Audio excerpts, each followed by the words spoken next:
ප්‍රධානත්වයේ දරන්නා වූ ඔබගේ දෙපාර්තම ගණයකට දේවාලාධිපති ඔබේ ලසන්ත පුත්‍රයා මහත්මයා ඒ දේව මන්දිරයේ සිට මේ ස්ථානටපත් වී නටන්න ආවරණ වඩම්මගේ එනකම් අපි සියලු දෙනාටම බාගතුන් මේ තොරයි යාගේ කියන පෙරපාලිය කරන්න කියලා. ඉතින් අපේ යාත් මහත්මයා මහත්මයා සියලු දෙනාට මේ තොරයි යාගේට අයිති සම්ම සරෝව තමයි කියේ තොරණ හැදිච්ච හැටි. ආලගේ කියමුනේ කියමු දෙකුත් කියනවා. ඒක නිසා පදකින් දෙවුත් නැටුවා. නාටකයේ සිටින් හැමස්සම් නාටක ඉදිරිපත් කරවෝ ඒ පිරිස හරි නැතිනම් අපේ තෝවා තියලා මෙන්න වෙලාව එහෙනම් නාටක ශිල්පී විතරක් නෙවෙයි හරි දෙකෙන් පංගුවක් ගයිති වාදන ශිල්පී එහෙනම් මේලාට තමයි ඇදලා ගන්න ගන්න වෙලාව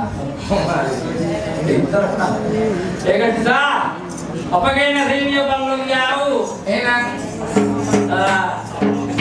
ඉරපිටි අනිත් මහත්මයාගේ පුතුරක්නේ අනේ ඔව් සතුදරවාද අනිත් අපේ වසල මහත්මයා එහෙනම් ඒ වගේම ඔබතුමා එහෙනම් අපේ අදින් ඔබ මහත්මයාගේ නර්තනය ඉගෙනගෙන හරි ඒකෝදේ අසරත් මහත්මයාගේ එහෙනම් රංජන් මහත්මයාගේ පිරිසමාගේ හරි වාදනය ඉගෙනගෙන අපේ බණ්ඩේ තියෙන දක්ෂ වාදක මහත්මයා අපේ සම්තෝෂයන් මහත්මයාගේ සහෝදරයෙක් වගේ කියනවා. කොහොම හරි අපේ පෙතිකමේ සයිතුනා. සයිමා ගුරුතුමා. ඒගොල්ලෝ කියන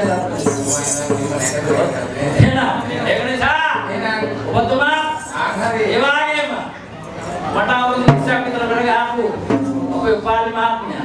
හරි. වැඩියම මට පෙර ගහලා තියෙන එතුමා. එහෙනම් දැන් රෝගාතුර ඉන්නේ.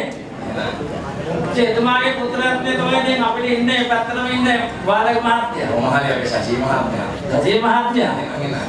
ඒක නිසා එහෙනම් පියතුමා දීපත් කරලා එක එකනට ගහන්න ගියොත් නම් පදේ පදේ නරඹන දීප්තින් ඉන්නවා විශාල ප්‍රමාණයක් ඔක්කොටම නටන්න පුළුවන්. හොඳට වැදගත් පද. එහෙනම් කාල වේලාව නැතිනවා. හරි. ඉතින් අපි ආරම්භ කරන සියලු දෙනා වෙනුවෙන් එහෙනම් ඔබ තුමුලට අපිට නටන්න ලස්සන පදයක් ගහන්න දෙන්න කියලා සුරලක් ගහන්න පුළුවන් එක.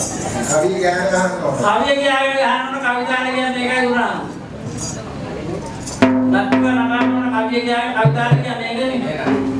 වාදක මහත්මයා කවිය ගහන්න දෙලේ ගහනවා.